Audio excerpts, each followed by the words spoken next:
hope my forehead is in this. As you can tell, I'm sure, some of the things in today's lectures are going to be a bit different. For one, I am in a different location because the room I normally film in gets absolutely no heat. So it's rather cold and I don't want to freeze to death.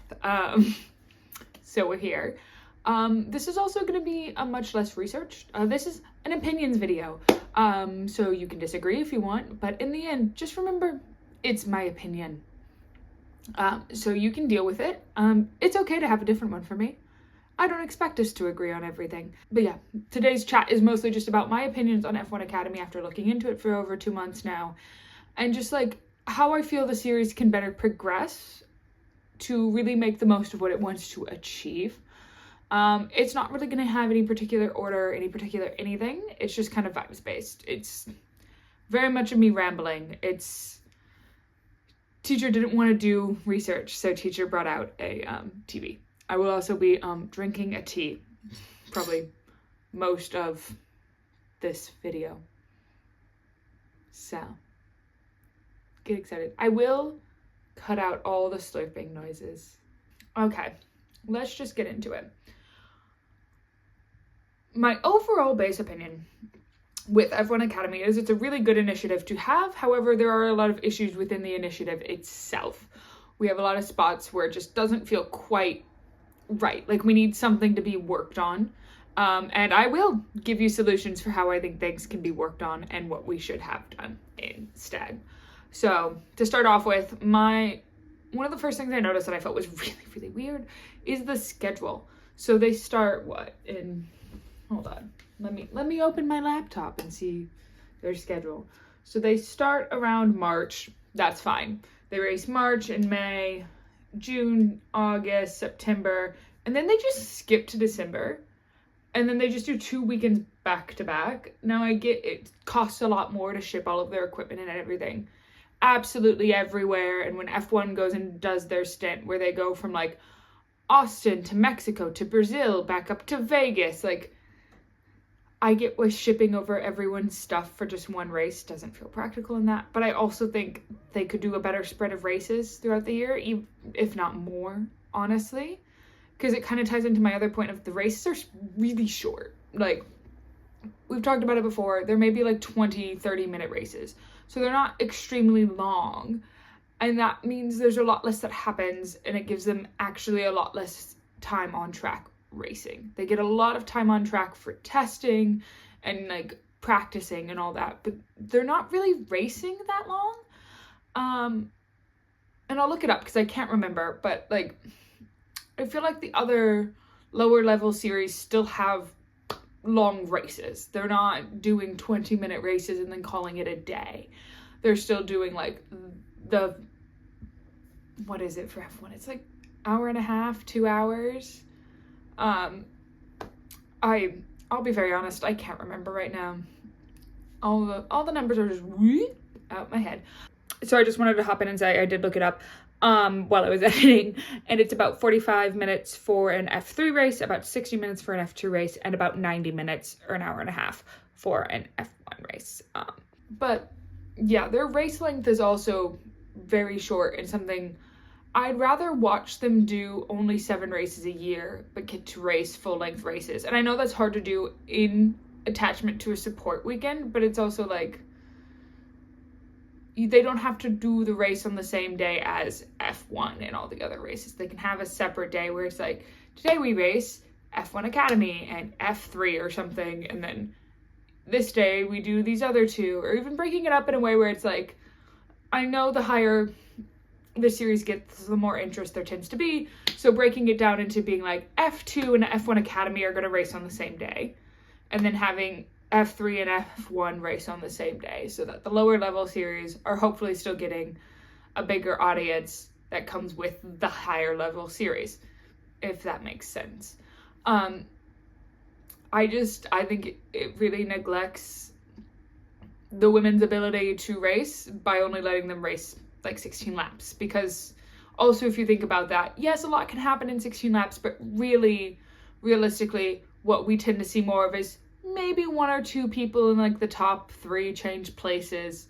If there's a crash out, Obviously it's much different, but it's like, normally the grid you start with is your finishing positions, if not with just one or two little move arounds. You're not seeing significant movement. Someone's not coming back from 15th all the way into first or second place, because there's just not the time. They also, to my memory, don't have to do any pit stops. So it's like they're also not getting experience really doing that. Because again, they're racing 16 laps. It's not enough time to need a pit stop. So that's a lot of my critiques on like the actual racing and running of the racing. Other than that, it's fine.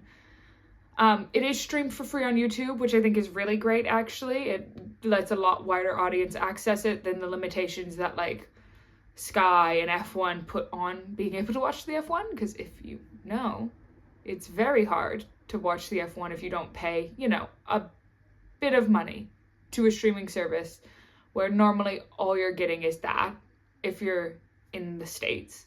I know in the UK here, we use Sky Sports for it, and so you get all these other sports with it. But back home in the States, they only get F1.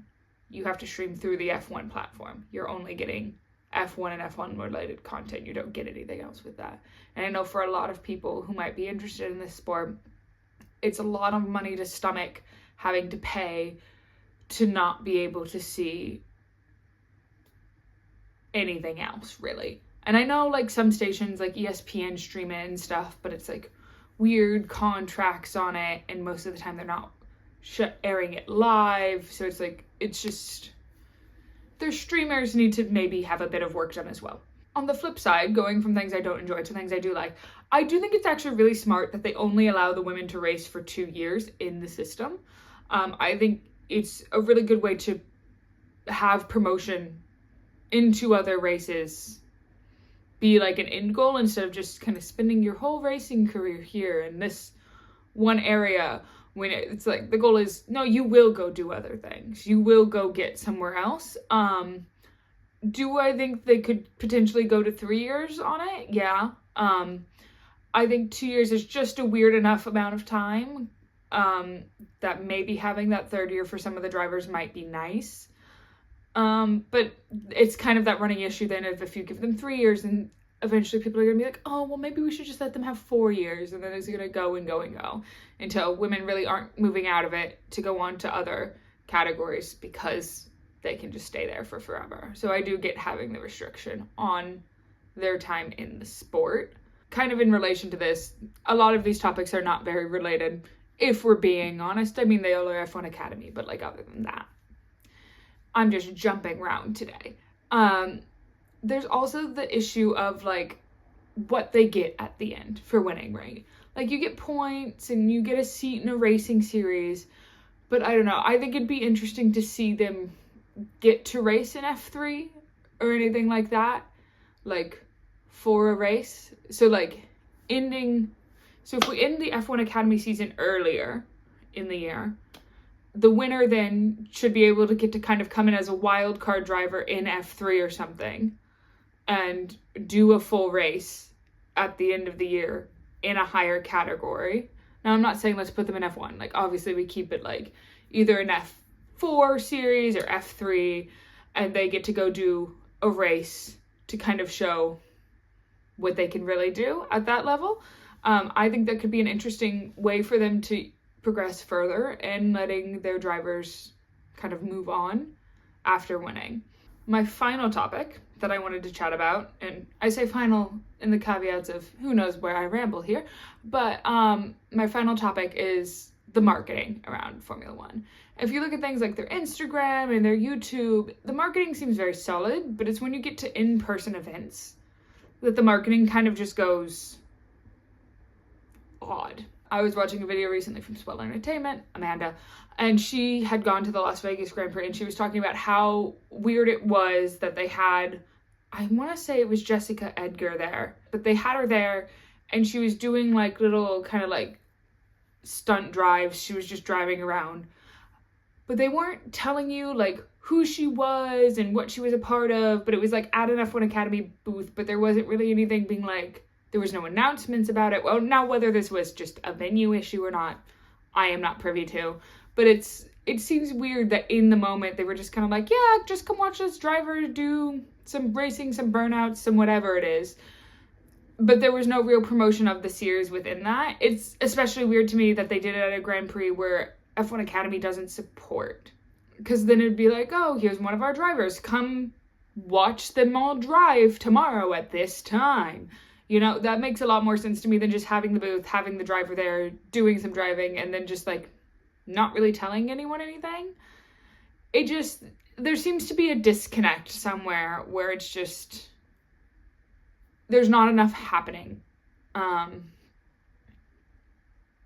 in the in-person marketing of this series.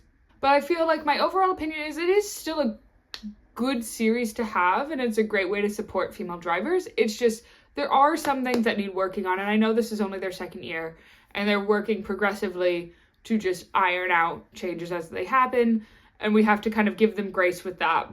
But it's never, like, no series is ever going to really be perfect, but there are kind of some slightly immediate changes we could make. Like, changing the schedule layout is not super hard. Like, changing small things like that, or like, I get changing drive time is a bit longer, but it's like even just changing our approach to marketing and then making sure when we're at venues we have the proper stuff to do what we need to do. Like, hey, I feel like that can be done by next season, considering the season is over. And it's just, I really hope for them that it does keep growing and developing and getting better. Because it'd be really sad to see this fail again as a concept from Formula One. But like, other than that, the only other thing I really wanted to touch on this week is what's going to be happening going forward. I hopefully will get to do a few more videos like this. We're obviously now in kind of the dead period where they're not racing. There's not much going on comparatively to when we're in season. But yeah, hopefully we'll get in a reaction to the TV show that's coming out potentially. We'll do probably a preseason announcement of the racers. It's just, there's probably going to be a lot more casual videos like this because right now at work, I am very busy. I have a life outside of this, obviously. So it's like, I still need to be able to do other things in my day-to-day. Yeah, I'm also probably going to branch out from just speaking on F1 Academy. I do have a video I've promised somebody. It's good. It's fun. I need to print off photos for it, and I need a wall, but it'll be fun. And yeah, I'm potentially going to be into a few more goofy things in what I do. We might be doing tier lists, pyramid rankings, all that good stuff.